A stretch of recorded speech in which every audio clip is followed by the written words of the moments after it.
Hi guys! Welcome back to my channel. So for today's video ay meron naman akong panibagong tutorial at yun ay kung papaano gumawa ng account sa ating Palawan Pay. So kung gusto niyo pong malaman kung papaano, panoorin niyo po ang video na to pagkatapos ng aking intro.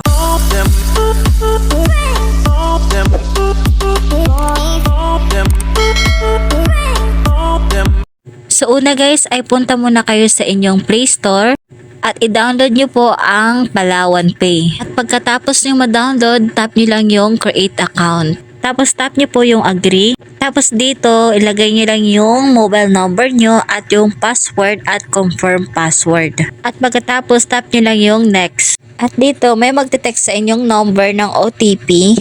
At pagkatapos, lagay nyo lang sa box yung OTP. At pagkatapos dito, sagutan nyo lang yung mga impormasyon dyan na hinihingi sa inyo.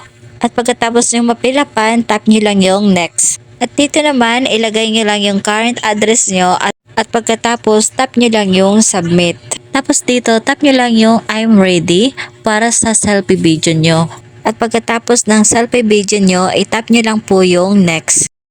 Bali naman dito ay gumawa lang kayo ng madali nyong tandaan na PIN. So ayan, nakagawa na tayo ng ating account at dito tap nyo lang yung start using Palawan Pay. So dito nga ay makikita nyo at pwede kayo mag-cash in at cash out dito at pwede din kayo mag-send money. At meron din dito payables at pwede din kayo mag-buy load. Gamit lamang ang Palawan Pay. So yun guys, ganun lang po ang gawin nyo para makagawa kayo ng account sa Palawan Pay.